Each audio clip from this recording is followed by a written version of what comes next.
Hello everyone, मेरा नाम अमित है और हम आपके लिए आज 10th क्लास का चैप्टर नंबर 2 जो कि है हमारा एसिड बेस एंड सॉल्ट लेके आए हैं। ठीक है, चलिए स्टार्ट करते हैं बेटा इस चैप्टर को। ठीक है, देखिए बेटा चैप्टर का नाम तो है एसिड बेस एंड सॉल्ट।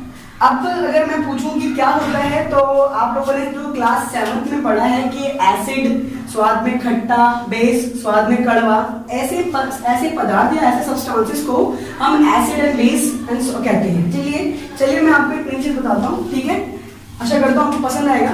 देखिए बेटा, हमने क्लास 9th में पढ़ा है कि मैटर, हमारे सराउंडिंग में सब कुछ मैटर है, यानी हर एक चीज मैटर है।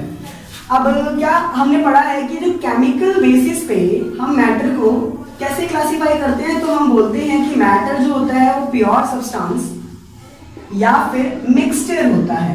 तो हम मिक्सचर की तो बात नहीं करेंगे क्योंकि हमने बहुत बात कर ली है क्लास 9th में। तो प्योर सब्सटेंस को फर्दर जब क्लासिफाई किया गया तो आप देखेंगे कि क्या मैटर में और दूसरा है किसमें, कंपाउंड में, यानी कि हमारे आसपास की चीजें सब्सटेंस जो हो सकते हैं वो एलिमेंट में हो सकते हैं और कंपाउंड में हो सकते हैं। कंपाउंड क्या होता है, when two different elements combine, जब दो अलग अलग एलिमेंट कंबाइन करते हैं तो कंपाउंड का फॉर्मेशन होता है ना। तो generally acid base and salt क्या, इन कंपाउंड को या तो हम कहें कि हमने कंपाउंड डिफरेंट टाइप्स के होते हैं, तो या तो हम कहें कि हम कंपाउंड्स को इस चैप्टर में ऐसे कंपाउंड्स पढ़ेंगे जो एसिड होते हैं, बेस होते हैं या सॉल्ट होते हैं, या फिर कह सकते हैं कि कंपाउंड्स की केमिकल प्रॉपर्टीज है कहीं ना कहीं एसिड, बेसिक और सॉल्ट।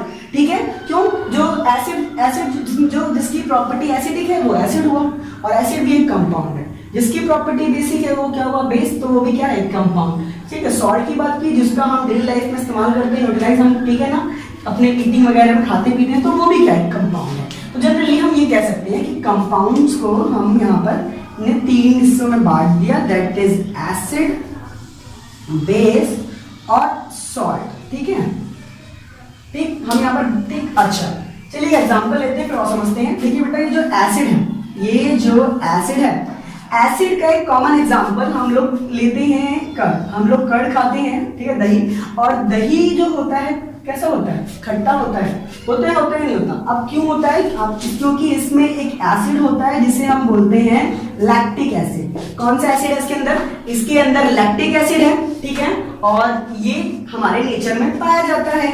चलिए एक और एग्जांपल लेते हैं, तो हम लोग टोमेटो मतलब, ठीक है, टमाटर वो भी खाते हैं भाई, तो इसके अंदर भी एक एसिड होता है जिसे हम कहते हैं ऑक्सैलिक एसिड। कौन सा एसिड, ऑक्सैलिक एसिड, इसका भी हम इस्तेमाल करते हैं। इवन लेमन की मैं बात करूं, नींबू की, तो ये भी क्या होता है, खट्टा होता है। क्यों, क्योंकि इसमें भी एक एसिड है, क्या, सिट्रिक एसिड, है ना।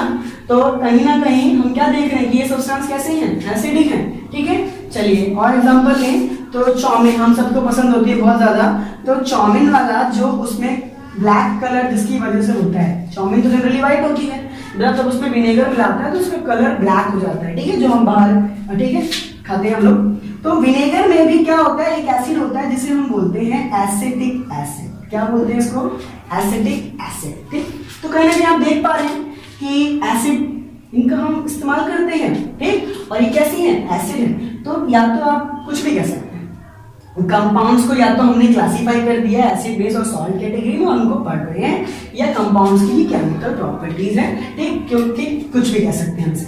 चलिए एक अब हम थोड़ा बहुत बात करते हैं चलिए बेस के बारे में। तो बेस के बारे में जो मैं लिख देता हूँ, ठीक है, बेस। अब बेस क्या होता है, तो देखिए बेस के एग्जाम्पल हम लेते हैं, जैसे कि हमने बात की है, जैसे क्या, तो हम बात करते हैं लाइम वाटर की। किसकी बेटा, लाइम वाटर। अब ये लाइम वाटर क्या होता है, तो फर्स्ट चैप्टर में हमने पढ़ा है, इसको हम वहां पर कहते हैं स्लेक लाइम। स्लेक लाइम क्या था, तो जब चूने को पानी में मिलाया गया तो उनके बीच में रिएक्शन हुआ, उससे तैयार हुआ कैल्शियम हाइड्रोक्साइड। और आपको पता है वो कैल्शियम हाइड्रोक्साइड क्या था, वो एक बेस था, उसका नाम ही है लाइम वाटर। ठीक है, तो इसका भी इस्तेमाल करते हैं, नहीं करते हैं, तो करते हैं ना। तो क्या है, ये लाइम वाटर है। ठीक, चलिए एक और एग्जांपल ले लेते हैं हम लोग, एक और एग्जांपल ले लेते हैं हम लोग, मिल्क ऑफ मैग्नीशिया। चलिए क्या है, milk of magnesia.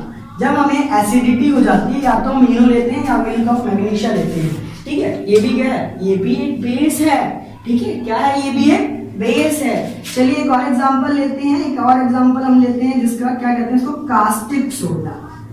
Caustic soda भी एक बेस है, ठीक है। कास्टिक सोडा भी क्या होता है, बेस होता है। अभी इसके अंदर हम पढ़ेंगे इसी चैप्टर में। तो ये सारे, इवन एक और एग्जांपल ले लेते हैं, हम लोग रोज नहाते हैं साबुन, सोप, सोप भी क्या है, ये भी बेस है, ठीक है, ये भी क्या है, बेस है। तो आप देख सकते हैं कि डिफरेंट टाइप्स ऑफ मतलब सब्सटेंस या कंपाउंड कह लो, कहीं ना कहीं क्या है ये, दे आर एसिडिक और बेसिक। अब सॉल्ट की बात आती है, सॉल्ट क्या बनी, सॉल्ट क्या है भैया, तो जब एसिड और बेस को आप रिएक्ट कराएंगे तो सॉल्ट बन के आता है। इसके बारे में हम आगे और डिटेल में पढ़ेंगे, बट फिलहाल आप इतना समझें कि एसिड और बेस जब रिएक्ट होते हैं तो उन दोनों के रिएक्शन से सॉल्ट का फॉर्मेशन होता है, ठीक है। और कहीं ना कहीं एक जब कहते हैं ना रासायनिक अभिक्रिया, मतलब केमिकल रिएक्शन क्या था, तो केमिकल रिएक्शन क्या होता है जहां पर दो चीजों को मिलाने के एक न्यू सब्सटेंस बनता है, ठीक। तो केमिकल रिएक्शन है तो इन दोनों को मिलाने का नया सब्सटेंस बना, क्या, सॉल्ट बना, तो सॉल्ट बनता है। चलिए थोड़ा सा और पढ़ते हैं और थोड़ा सा और समझते हैं। यहाँ पर देखिए आप एक चीज और समझे जरा, एसिड्स की जो क्या कहते हैं रिप्रेजेंटेशन या जनरल फॉर्मूले, आप जितने भी एसिड के जनरल फॉर्मूले पढ़ेंगे वो इस फॉर्म में होंगे आपके। किस फॉर्म में, जैसे कि मान लीजिए मैं लिखा HA, अब H hydrogen, H stand for hydrogen, और A कोई एलिमेंट है, A कोई भी एनी एलिमेंट कह दीजिए, या कोई भी कंपाउंड कह दीजिए, या कोई भी मॉलिक्यूल कह दीजिए, something whatever you are saying, ठीक है। और H यहाँ पर क्या है, तो H है यहाँ पर हाइड्रोजन, क्या है बेटा, हाइड्रोजन। तो जितने भी एसिड होंगे वो आपको इसी फॉर्म में मिलेंगे ज्यादातर, मोस्टली, ठीक है ना, सारे तो नहीं बट मोस्टली। एग्जांपल लेते हैं, जैसे कि हमने लिया HCl, ठीक है, एक और ले लेते हैं H2SO4, ठीक है, H2SO4, HNO3, ठीक है। ये sulphuric acid, sorry hydrochloric acid, sulphuric acid, और ये है नाइट्रिक एसिड। अब ध्यान से देखना बेटा, H सब में H आगे है या नहीं, आगे दिखा आपको, बहुत बढ़िया, ये हाइड्रोजन ही है, ठीक। अब A मैंने क्या होता है, कोई भी डिफरेंट एलिमेंट, क्लोरीन एक डिफरेंट एलिमेंट, यहाँ पर सल्फेट है, एक कंपाउंड है या मॉलिक्यूल कह रहे हैं, ठीक है। यहाँ पर क्या है, नाइट्रोजन ट्राइऑक्साइड है, तो ये भी क्या डिफरेंट कंपाउंड है। तो कहीं ना कहीं आप देख सकते हैं क्या, H के साथ कोई एक डिफरेंट एलिमेंट है, कोई कंपाउंड उससे जुड़ा हुआ है। तो इस तरह की हम देख के बता सकते हैं उसके सिंपल को, उसके फॉर्मूले को, कि वो क्या है, वो एक एसिड है, ठीक है। इस तरह से भी आप याद रख सकते हैं। एक और एग्जांपल लेते हैं, वो एक्सेप्शन है बेटा, जहां पर उस वाले एसिड में आपको H लास्ट में मिलता है। जैसे मैंने एग्जांपल दिया CH3COH, ये क्या सा एसिड है, तो ये है हमारा ये वाला एसिडिक एसिड। एसिडिक एसिड क्या होता है, जिसका फॉर्मूला क्या है, CH3COOH। अब इसमें जो H है ना, इसमें ये जो H पहले था, इस वाले केस में H आपको लास्ट में मिल रहा है। तो ऐसा नहीं है कि सारे आपको ऐसे मिले, बट मोस्ट ऑफ द जो एसिड आप देखेंगे उसमें H आपको हमेशा आगे मिलेगा, ठीक है। चलिए अब थोड़ी सी बात कर लेते हैं बेस के बारे में। चलिए इसको मैं रफ कर देता हूँ यहाँ पर। देखिए बेस, अब बेस क्या है, तो बेस, अब बेस की थोड़ा जैसे हमने ये पढ़ा कि एसिड ऐसे से लिखा होता है, तो बेस का भी देखिए फॉर्मूला किस तरह से लिखा होता है। मान लीजिए BY कोई एनी एलिमेंट या एनी कोई कंपाउंड, तो उसके साथ हमने क्या लगा दिया, OH लगा दिया। तो ये लास्ट वाला OH जो है सभी बेस में आपको कॉमन मिलेगा, और ये कहीं ना कहीं इसको OH को हम बोलते हैं हाइड्रोक्साइड। OH क्या है, हाइड्रोक्साइड। तो ये आपको उसमें ऐड मिलेगा, और कहीं ना कहीं आप उससे क्या बता सकते हैं कि वो क्या है, वो एक बेस है। जैसे कि मैं बात करूं दैट इज NaOH बेस है, ठीक।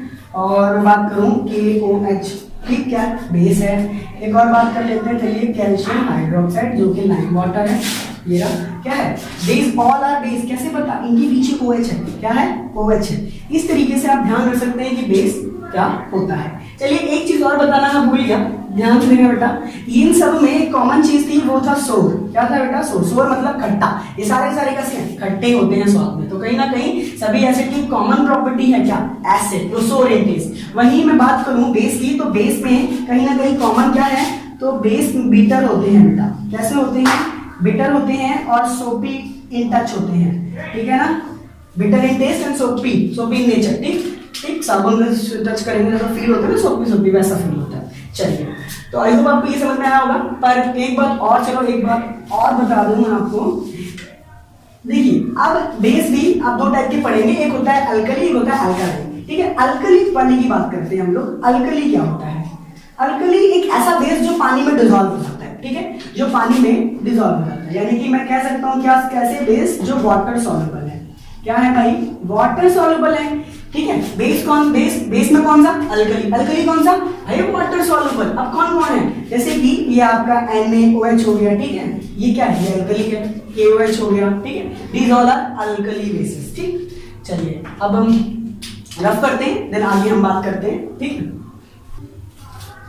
चलिए बेटा, तो अब हम लोग आगे बात करते हैं, ठीक है। चलिए, आप ऑलरेडी मैंने ब्लैक बोर्ड पे लिख दिया है, ठीक है, ताकि हमारा टाइम ना सेव हो। देखिए बेटा, तो अब हम बात करेंगे इंडिकेटर्स की, ठीक है। इंडिकेटर्स क्या होते हैं, तो देखिए बेटा, बेसिकली अब हमें पता लग गया कि एसिड, बेस एंड सॉल्ट वगैरह क्या सब होता है, ठीक है। तो जनरली अब हम उसको आइडेंटिफाई कैसे करेंगे, हाउ वी कैन आइडेंटिफाई, ठीक है ना, कि वो एक एसिड है या वो बेस है या वो, ठीक है, वो क्या है। एसिड और बेस को आइडेंटिफाई करने के लिए एक सब्सटेंस बनाया, that is called indicator. Indicator को आइडेंटिफाई करने वाला, एसिड बेस को आइडेंटिफाई करने वाला एक ऐसा सब्सटेंस, ठीक है, जो हमें बताता है कि वो एक एसिड है या वो बेस है, उसी को हम इंडिकेटर कहते हैं, ठीक है। इंडिकेट करता है, इंडिकेट करना मतलब वही दिखाना, सूचना, ठीक है, बताना किसी और में।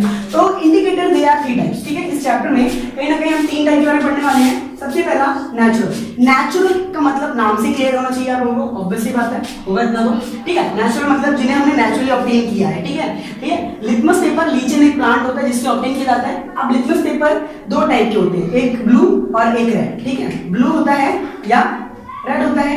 अगर एसिड है तो वो ब्लू को रेड में कन्वर्ट करता है, अगर वो ब्लू, ठीक है ना, अगर वो बेस है तो वो रेड को ब्लू करता है, ठीक है, बहुत बढ़िया। चलिए, सिंथेटिक क्या होते हैं, सिंथेटिक ऐसे इंडिकेटर्स जिन्हें हम लैबोरेटरी में प्रिपेयर करते हैं, या फिर आप कहें तो मैनमेड कह सकते हैं, ठीक। जैसे कि टी स्टैंड फॉर, बहुत बड़ा वर्ड था इसलिए नहीं लिखा मैंने, ठीक है, फिनोप्थिलीन, ठीक है, फिनोप्थिलीन है जो एसिड पे कलरलेस शो करता है बेटा, point to be noted. Acid होने पे क्या कलरलेस शो करता है, और बेस होने पे कैसा पिंक शो करता है, कैसे शो करता है, पिंक शो करता है, ठीक है। MO stand for methyl orange, ठीक है। तो एमओ एसिड पे रेड देगा और बेस में आपको येलो देगा, बहुत बढ़िया। तो फिलहाल अडीन की बात करते हैं, लास्ट में आते हैं ऑल्फैक्टरी के बारे में। तीसरा जो टाइप है वो ऑल्फैक्टरी है वैसे तो, बट यहाँ पर देखिए पहले, तो यहाँ पर कुछ सैंपल्स लिए हमने, ठीक है, डिफरेंट एसिड और डिफरेंट बेस के। तो आपको अब पता लग गया होगा कि इसमें एसिड क्या है, बेस कौन सा। मैं पीछे बताया कि जिसके आगे भी H पहले है, दे ऑल आर क्या, एसिड। जिनके पीछे लास्ट में OH है, वो क्या है, दे ऑल आर बेस, ठीक है। अब आपको पता लग गया ऊपर वाले 3 एसिड और नीचे वाले 3 क्या है, बेस है, बहुत बढ़िया। चलिए, अब हमें बताना है कि लिटमस टेस्ट सॉल्यूशन, ठीक है ना। लिटमस जनरली पेपर की फॉर्म में इस्तेमाल करते हैं, बट सॉल्यूशन की फॉर्म में भी हो सकता है, ठीक है, ठीक है। तो यहाँ पर हमने 4 इंडिकेटर्स लिए हैं। हमें जनरली क्या बताना है, कलर बताना है। मैं आपको दोनों का एक करके दिखाऊंगा, बाकी आप इसे खुद फिल करेंगे, ठीक है, ताकि आपको भी याद हो जाए। चलिए, तो हमारे पास क्या है, ये एक एसिड है, और क्या है, हमने लिटमस पेपर कौन सा लिया है, रेड पे आ जाइए भाई। तो जनरली लिटमस पेपर एसिड है, ठीक है, ये A स्टैंड फॉर एसिड। तो एसिड में क्या करता है, ब्लू को रेड करता है, पर ये तो रेड है तो रेड को रेड में करेगा, रेड में कोई चेंज ही नहीं आएगा, तो रेड का रेड ही रहेगा, बहुत बढ़िया। ब्लू में क्या हो जाएगा, ब्लू में क्या हो जाएगा, रेड हो जाएगा, बहुत बढ़िया बेटा, वेरी गुड। चलिए, अब हम बात करते हैं फिनोप्थिलीन। फिनोप्थिलीन कहाँ गया, ये रहा, ठीक। क्या है, ये एसिड है, तो एसिड पे क्या कलर है, सीधा लिखेंगे क्या कि यहाँ पर क्या हो जाएगा भाई, कलरलेस हो जाएगा, ठीक है, बहुत बढ़िया। अच्छा, मिथाइल ऑरेंज एसिड होने पे रेड कलर देगा, तो क्या लिख देंगे यहाँ पर, रेड, ठीक है। इसी तरीके से आप बाकी के 2 को फिल कर लेंगे, ठीक है, सेम। अच्छा, नाउ अब हम बात करते हैं बेस की। NaOH क्या है, बेस होता है, बहुत बढ़िया। तो बेस में अब क्या होता है, तो रेड को ब्लू में करता है, तो बेस है ये, तो क्या कर देगा, ये ब्लू कर देगा, ठीक है। क्या इसमें चेंज आएगा, ब्लू को तो ब्लू में ही रहने देगा, कोई इशू नहीं है, बहुत बढ़िया। फिनोप्थिलीन, फिनोप्थिलीन में क्या होता है बेटा, तो बेस पिंक होता है, ठीक है, कैसे कर देता है, पिंक। तो यहाँ क्या लिख देंगे, यहाँ लिख देंगे पिंक। मिथाइल ऑरेंज में क्या लिख देंगे, येलो, ठीक है। इस तरीके से आप इस टेबल को फिल कर लेंगे, ठीक है।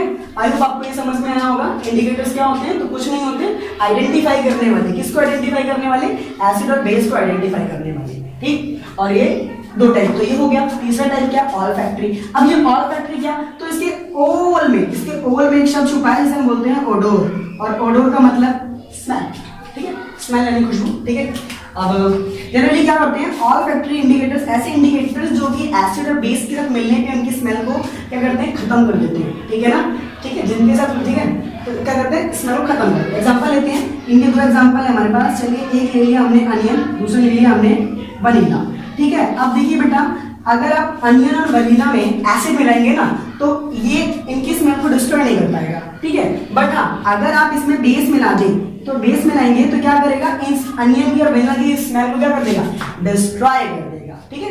तो इस तरह से क्या, ये थे ऑल फैक्ट्री इंडिकेटर्स। बहुत बढ़िया, चलिए रफ करते हैं इसको, आगे हम लोग बात करते हैं। चलिए अब आपसे आगे बात करते हैं इस चैप्टर के अंदर कि क्या है।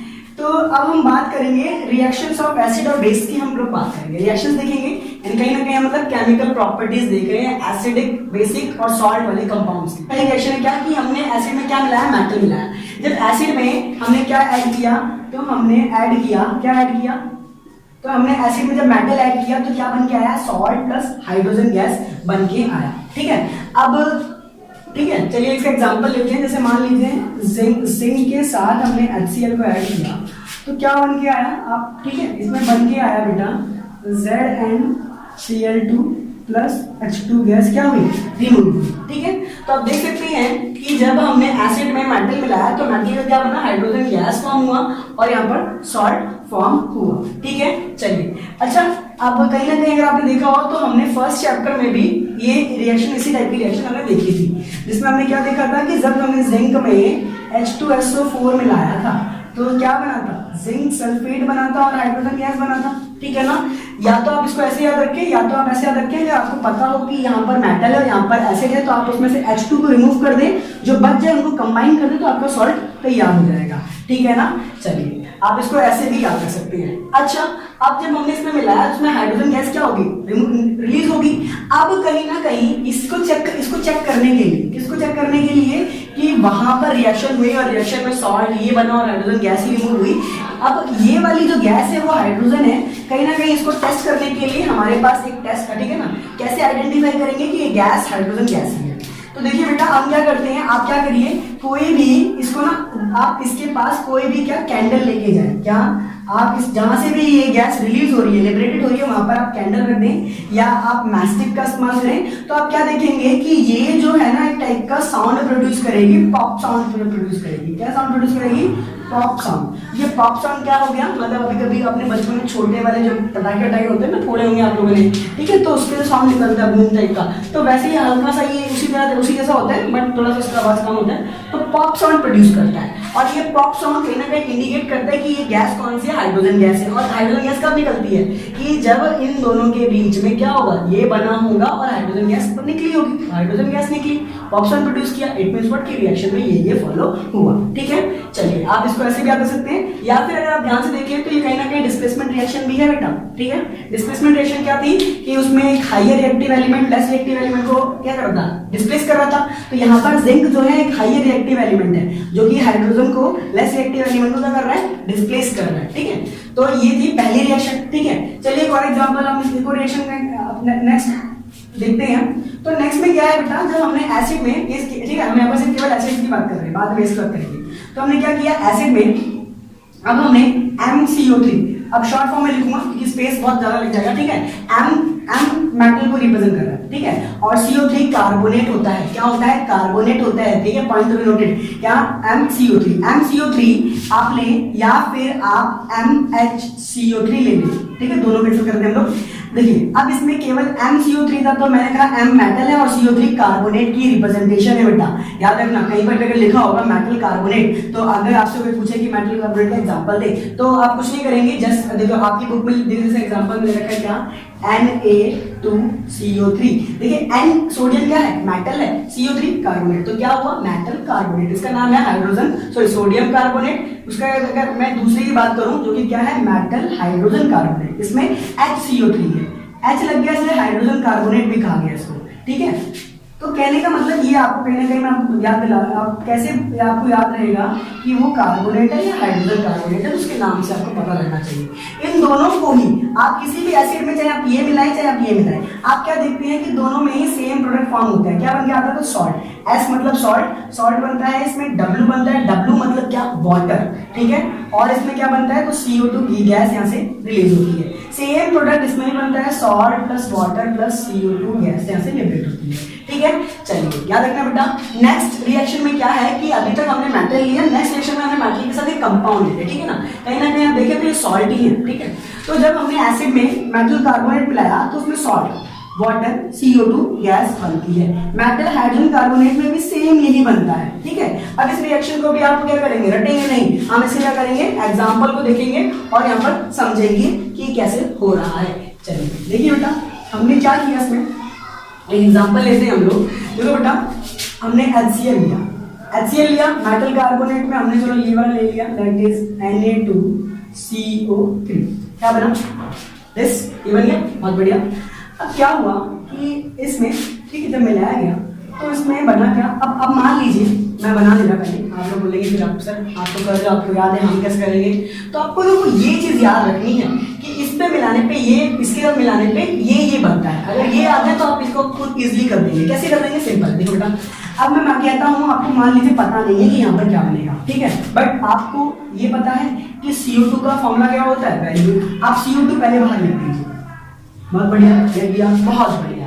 अब वाटर का फॉर्मूला नहीं पता क्या आपको, सबको पता है भाई क्या होता है, H2O होता है, ठीक है, बाकी स्पेस नहीं है तो उसको हम ऊपर लिख देंगे, ठीक है। चलिए, आपको पता है कि ये दोनों मिलेंगे तो ये बनेगा, बहुत बढ़िया।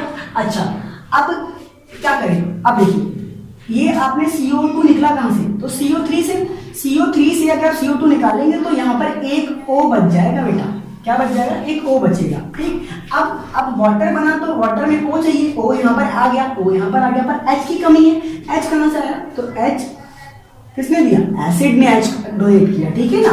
तो उनके साथ मिलके क्या बना, यहाँ पर वाटर बना, ठीक। अब यहाँ पर आप क्या देखेंगे, बच क्या गया, तो आप देखेंगे कि क्लोरीन बच गया और यहाँ से सोडियम बच गया, तो जो बच गया उनको आप एक साथ लिख दें, तो क्या बन जाएगा, NaCl। और आप क्या देखेंगे कि आपकी रिएक्शन कंप्लीट हो गई, क्या हो गई, रिएक्शन कंप्लीट हो गई। हमने एसिड में क्या मिलाया, सोडियम कार्बोनेट मिलाया, हमें पता था कि ये बनेगा और हमने रिएक्शन को कंप्लीट कर दिया। हालांकि बैलेंस नहीं है, बैलेंस खुद ही करेंगे, ठीक है, बैलेंस करना आता होगा आपको, ठीक। अच्छा, चलिए एक एग्जांपल ले लीजिए, नीचे वाले का भी एग्जांपल ले लेते हैं, ठीक है, दोनों में सेम ही बनेगा, सोचने वाली बात ही नहीं है, ठीक है। जैसे मान लीजिए NaHCO3, ठीक है, अब सेम ही बनेगा, ठीक। क्या बनेगा, तो उसमें भी यही बनेगा बेटा, same NaCl H2O plus CO2 gas, दोनों में प्रोडक्ट सेम बनने वाले हैं, ठीक। चलिए, कंप्लीट कर दिया हमने। अब हम कैसे आइडेंटिफाई करेंगे कि रिएक्शन हुई है या नहीं हुई और यही प्रोडक्ट बने, ठीक। तो हमने यहाँ पर भी हम गैस को आइडेंटिफाई कर रहे हैं, कौन सी गैस, ये वाली गैस, जैसे हमने पीछे हाइड्रोजन गैस को आइडेंटिफाई किया, अब इस वाली गैस को आइडेंटिफाई कैसे करेंगे, तो चैप्टर नंबर 1 में हमने पढ़ा है। चैप्टर नंबर 1 में हमने कहाँ पढ़ा है सर, हमने पढ़ा है कि जब व्हाइट वॉशिंग की जाती है तो व्हाइट वॉशिंग किससे करते हैं भाई, लाइम वाटर से। लाइम वाटर में अब हम याद करें बेटा, तो हमने पढ़ा है कि हम पेंट तो मार देते हैं, क्या तुरंत चमक आती है उसकी, नहीं, 2-3 दिन बाद चमक आती है। क्यों भाई, 2-3 दिन बाद, क्यों, क्योंकि उसकी सराउंडिंग में जो CO2 गैस था ना, वो उसके साथ बहुत स्लोली रिएक्ट हुआ, और उसके साथ रिएक्ट होने के बाद जो चमक आई वो 2-3 दिन बाद आई, ठीक है, क्योंकि बहुत टाइम लगा, रिएक्ट किया किससे, CO2 से। और हमने क्या देखा, उस दीवार पे एक पपड़ी आई, यानी कि ठीक है ना, एक लेयर बन गई, वो लेयर किसकी थी, एकदम व्हाइट कलर की थी, और किसकी थी, तो कैल्शियम कार्बोनेट यानी कि लाइमस्टोन की थी। तो इसकी आइडेंटिफिकेशन हम कैसे कर सकते हैं, लाइम वाटर टेस्ट करा के कर सकते हैं ना। तो लाइम वाटर का क्या फॉर्मूला है भाई, कुछ नहीं है, लाइम वाटर हमने लिया CaOH का hydroxide, that is calcium hydroxide. अगर आपको पता हो तो ये फॉर्मूला आपको याद होना चाहिए। तो हमें पता है कि लाइम वाटर, ठीक है ना, क्या होता है, जब चूने को पानी मिलाते हैं तो वो बन के आता है, उसी को लाइम वाटर कहते हैं। तो हमने देखा था कि जब हम इसको दीवार पे मारते हैं और उसके साथ जब ये रिएक्ट होती है ना, तो हमारी दीवार में चमक उठती है, कैसे होती है, CaCO3 बनता है, ठीक है, ये व्हाइट लेयर है, ठीक है, पपड़ी से आप कह सकते हैं, ठीक है, व्हाइट कलर की होती है बिल्कुल ये, और ये फॉर्म होता है इसमें, और साथ ही साथ इसमें क्या फॉर्म होता है, इसमें वाटर फॉर्म होता है, ठीक है।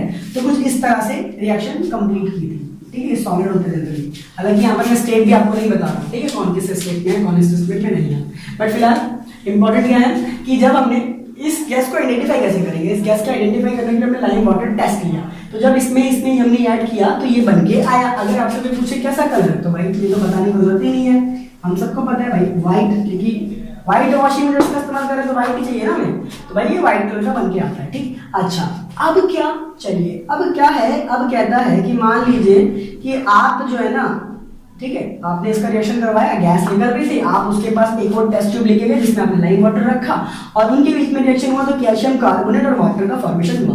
अब मान लीजिए आप टेस्ट ट्यूब को हटाने भूल गए, है ना, तो क्या हो गया बेटा कि जब अब यहाँ पर ये ऑलरेडी फॉर्म हुआ, तो अगेन दोबारा से जब CO2 इनके साथ क्या हुआ, रिएक्ट हुआ, तो यहाँ पर बन के आया CaHCO3।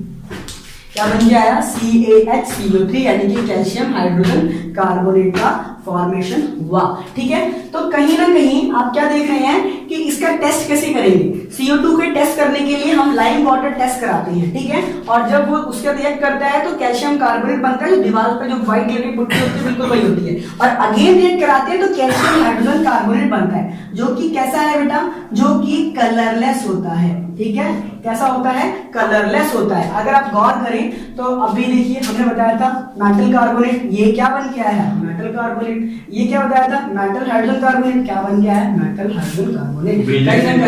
ये भी क्या है, सॉल्ट है। ठीक है, चलिए अब इसको रफ करते हैं और चलिए बेटा, तो अभी तक हमने 3 रिएक्शन देख ली, किसकी, एसिड के साथ। इनकी जब रिएक्ट करते तो कैसा क्या क्या बनता है। चलिए एक और देखते हैं, अब क्या है, अब है मेटल कार्बोनेट। ठीक है, मेटल ऑक्साइड, MO यार, M तो मेटल है ना, O क्या है, O ऑक्सीजन है, तो MO जब एक साथ हो तो मेटल ऑक्साइड कहते हैं। ठीक है ना, तो अगली रिएक्शन क्या है, रिएक्शन विद मेटल। अब मेटल में क्या, तो देखिए बेटा हमने, अच्छा मैं इसकी पहली बात करने लग गया, सॉरी, थोड़ा सा रफ करते हैं ना यार, ये पहले नहीं है, सॉरी। अगला क्या है कि अगला हमने B ऐड किया, A में B ऐड किया। A क्या था, A acid, B for base. ठीक है, B फॉर बेस, क्या है बेटा, B फॉर बेस। अब एसिड और बेस में मिलाएंगे तो क्या बनेगा। अब ये वो रिएक्शन है जो अगर आपसे कोई पूछे कि हाउ, कैसे, कि हम एसिड और बेस के इफेक्ट को खत्म कर सकते हैं, वो कौन सी रिएक्शन है, तो वो रिएक्शन कौन सी है, जब हम एसिड और बेस को मिलाते हैं, यही वो रिएक्शन है। ठीक है, क्या होता है कि ये एक दूसरे को क्या करते हैं, इफेक्ट को खत्म करते हैं। Acidic nature, base basic nature, तो एक दूसरे का जो इफेक्ट है वो खत्म करते हैं। और यहाँ पर क्या बनता है, यहाँ पर बनता है salt plus W, S plus W, S stand for salt and W stand for water, यानी सॉल्ट और वाटर बन के आता है। और आपको पता है क्या, ये जो वाटर है, कहीं ना कहीं ये वाटर कैसे फॉर्म हुआ, इन दोनों ने अपनी जो इनका नेचर था ना, अभी हम आगे पढ़ेंगे, ठीक है, उस इफेक्ट को खत्म करने से ही वाटर का फॉर्मेशन होता है। चलिए देखिए बेटा, तो इस रिएक्शन को हमने एक नाम दिया है, बहुत इंपॉर्टेंट वाली रिएक्शन है भाई। इस रिएक्शन को हम कहते हैं न्यूट्रलाइजेशन रिएक्शन। क्यों न्यूट्रलाइजेशन रिएक्शन, क्यों, क्योंकि अभी मैंने बताया, क्योंकि ये एक दूसरे के इफेक्ट को क्या करते हैं, खत्म कर देते हैं, है ना, एक दूसरे के इफेक्ट को ये खत्म करते हैं। तब अब एक दूसरे को इफेक्ट खत्म करके क्या होगा, सब्सटेंस न्यूट्रली बनेगा ना, तो उसी वर्ड से आया क्या, न्यूट्रलाइजेशन रिएक्शन। तो अब हमें क्या पता लगा कि एसिड में बेस मिलाएंगे तो सॉल्ट और वाटर बनेगा। ठीक है, या फिर अगर आप देखें तो ये कहीं ना कहीं डबल डिस्प्लेसमेंट रिएक्शन की एप्लीकेशन है कहीं ना कहीं, देखिए ना। चलो मैं आपको बताता हूँ, देखो एग्जांपल लिया हम लोगों ने कि हमने क्या लिया, HCl लिया और HCl में हमने बेस मिलाया, दैट इज NaOH। ठीक है, क्या मिलाया, ये मिलाया एसिड एंड बेस। अब हमें क्या पता है, वाटर पता है, तो सिंपल मैं कहूंगा कि पहले आप वाटर निकाल दें, H2O। अब हमने देखो H2O निकाला, H हमें यहाँ से मिला भाई, एक H मिला, अभी एक H और O की कमी है, तो एक H और OH हमें यहाँ से मिला, तो दोनों ने कंबाइन करके क्या मिलाया, H2O। और कहीं ना कहीं अगर आपको डबल डिस्प्लेसमेंट याद हो तो A ने D के साथ, ठीक है, ये अपने आप में A एक अलग एलिमेंट, ये एक अलग एलिमेंट, क्लोरीन एक अलग एलिमेंट, सोडियम एक अलग एलिमेंट, यानी AB एंड CD। तो A ने D के साथ बनाया और B ने C के साथ बनाया। ठीक है, तो यहाँ पर क्या बना, NaCl। या तो आप उसको वैसे याद रखें, अगर आपने मेरी वीडियो देख रखी है पहले तो आपको ये याद होगा। ठीक है, डबल डिस्प्लेसमेंट वहां पर बता रखा है मैंने। ठीक है, तो डबल डिस्प्लेसमेंट रिएक्शन का ही कहीं ना कहीं एप्लीकेशन है, कहीं ना कहीं। ठीक है, बट हम इसको ऐसे याद रखते हैं, क्या, न्यूट्रलाइजेशन रिएक्शन कहते हैं। क्यों, क्योंकि ये एक दूसरे को न्यूट्रल कर देते हैं, एसिड और बेस एक दूसरे को न्यूट्रल करते हैं, तो हमेशा ये बन के आएगा। रट्टा नहीं, अब वाटर पहले निकाल दे तो बन जाए, उसको कंबाइन कर दे, सब सिंपल। ठीक है, इस तरीके से आप चीजों को याद भी रख सकते हैं। चलिए एक और है, एक लास्ट रिएक्शन है एसिड की। एसिड की कोई केमिकल प्रॉपर्टीज क्या है कि जब हम इसके साथ क्या मिलाएंगे, MO मिलाएंगे। क्या मिलाएंगे बेटा, MO का मतलब क्या, M मतलब metal, O stand for oxygen, तो क्या बन गया, मेटल ऑक्साइड। ये क्या है, मेटल ऑक्साइड।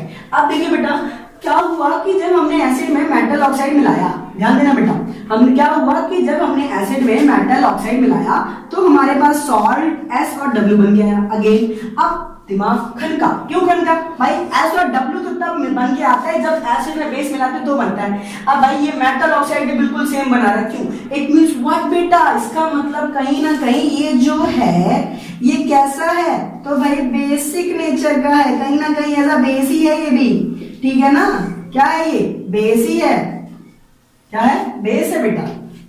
अच्छा बेस है। चलिए एक एग्जांपल लेते हैं हम लोग। चलिए एग्जांपल क्या लिया हमने, तो हम ले लेते हैं भाई, हमने लिया HCl और HCl में हमने मेटल ऑक्साइड ले लिया कैल्शियम ऑक्साइड। कैल्शियम मेटल है और O ऑक्साइड यानी कि कैल्शियम ऑक्साइड, ठीक है ना?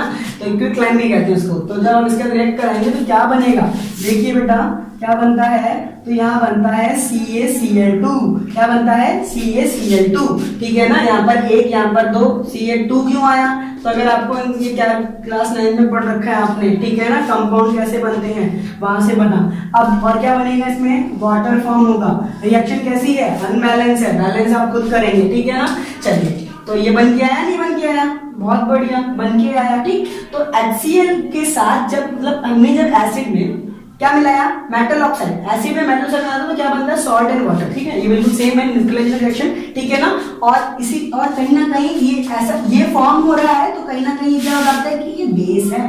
क्या है ये? मेटल ऑक्साइड बेस है, ठीक है ना? चलिए अगर आप ध्यान से देखें तो अगर आपको याद हो कि हमने जब फर्स्ट चैप्टर में क्विकलाइन में क्या मिलाया था? वाटर मिलाया था, ठीक है? अब ये बताइए वाटर क्या एसिड है? नहीं सर, एसिड नहीं है। बेस है? नहीं, बेस भी नहीं है। तो न्यूट्रल है? हाँ सर न्यूट्रल है ये। तो जब इसका तो कोई नेचर नहीं होता ना, पर जब इसको मिलाते हैं ना, आपको पता है क्या बनता है? CaOH का होल ट्वाइस बनता है। और अभी मैंने पीछे बताया क्या कि जब किसके पीछे भी OH हो तो वो क्या होता है? बेस। तो आप देख सकते हैं भाई पानी का तो कोई नेचर नहीं, पानी मिलाने पे बेस बन रहा है, इसका मतलब क्या है? ये बेसिक नेचर का है। या तो आप इसको ऐसे समझे या ऊपर वाले रिएक्शन से समझे, ठीक है? क्या है ये? बेसिक नेचर का। तो ये 5 थे रिएक्शन किसके? मेटल्स के। आप इसको ऐसे याद रख सकते हैं। आई होप आपको ये पसंद आया होगा, समझ में भी आया होगा, ठीक है? रफ करते फिर आगे चलते हैं। चलिए बेटा तो अब हम लोग बात करते हैं रिएक्शंस ऑफ बेस। किसकी? बेस की। बेस की हम उतनी रिएक्शन नहीं देखेंगे जितनी हम लोगों ने एसिड की देखी, और कहीं ना कहीं हम कुछ बात नहीं कर चुके। देखिए बेटा बेस में सबसे पहली है क्या कि आप मेटल मिलाते हैं। क्या मिलाते हैं? मेटल। जैसे हमने एसिड में मिलाया था सेम बेस मेटल में मिला, जैसे हमने एसिड में मेटल मिलाया था वैसे हम बेस में मिलाते हैं। तो जब हम बेस में मेटल मिलाते हैं तो यहाँ पर भी सेम प्रोडक्ट बनता है जो कि वहां पर बना था एसिड में, that is salt plus hydrogen gas, दोनों सेम ही बनता है। इसका एग्जांपल देखते हैं बेटा। जैसे मान लीजिए मैंने जिंक में क्या मिलाया? NaOH मिलाया। अब हमें पता है कि जिंक एक हाई रिएक्टिव है, ऑक्सीजन थे, ऑक्सीजन से तो क्या करता है? उसको एलिमिनेट कर देता है, ठीक है? डिस्प्लेसमेंट रिएक्शन कहीं ना कहीं। तो यहाँ पर बनता है Na2ZNO प्लस H2 गैस, ठीक है? H2 गैस का हमने यहाँ पर हम दोबारा अगेन यहाँ पर टेस्ट करेंगे H2 गैस, ठीक है? बॉक्सॉन प्रोड्यूस करेगा। इट मींस व्हाट कि यहाँ पर ये रिएक्शन फॉलो हो रही है, ठीक है? तो ये बनता है, इसे कहते हैं सोडियम जिंकेट, ठीक? तो मेटल मिलाया बिल्कुल सेम, बिल्कुल वैसे ही सॉल्ट और हाइड्रोजन गैस बनता है। अब दूसरी जो है वो आपको पता है क्या कि हमने इसमें एसिड मिलाया, वहां पर हमने एसिड में बेस मिलाया था, ठीक है? यहाँ पर हमने बेस में एसिड मिलाया तो भी सेम बिल्कुल बनेगा, ठीक है? सॉल्ट प्लस वाटर ही बनेगा। ये न्यूट्रल रिएक्शन है, इसका एग्जांपल हम पहले देख चुके हैं, ठीक? एक लास्ट है इसमें जो बता देता हूँ मैं आपको, वो रिएक्शन है बिल्कुल इजी सी। क्या? इसमें हम देखेंगे NMO। अब भाई वहां पर MO था तो MO क्या था? Metal oxide. N stand for non, ठीक है? और M मेटल और O मतलब ऑक्सीजन, तो नॉन मेटल ऑक्साइड। तो किसी भी बेस में जब नॉन मेटल ऑक्साइड मिलाते हैं तो भी सेम बन के आता है, वो बन के आता है सॉल्ट प्लस वाटर। अब ध्यान से देखना इस चीज को, ठीक है ना? चलिए अब हम नॉन मेटल ऑक्साइड में जैसे कि हमने कार्बन डाइऑक्साइड ले लिया, नॉन मेटल है, carbon is a non metal, oxygen oxygen जो है क्या है? नॉन मेटल ऑक्साइड है एक तरह से देखा जाए। बेस में हमने क्या ले लिया? तो हमने ले लिया CaH का होल ट्वाइस। अब शायद ये रिएक्शन याद आ गई होगी आपको, है ना? लाइम वाटर टेस्ट भी इसी का ही एग्जाम्पल है। देखिए कैसे, देखिए क्या बना था वहां पर? CaCO3 बना था और क्या बना था भाई? H2O बना था नहीं बना था। तो ये क्या है, देखिए ये नॉन मेटल है, नॉन मेटल बेस के साथ रिएक्शन हो रही है, बेस है भाई, और क्या बन के आ रहा है, सॉल्ट और वाटर। ठीक है, आई होप आपको समझ में आया होगा। तो बेस में केवल इतना है। ठीक है, चलिए आगे चलते हैं इसको रफ करके।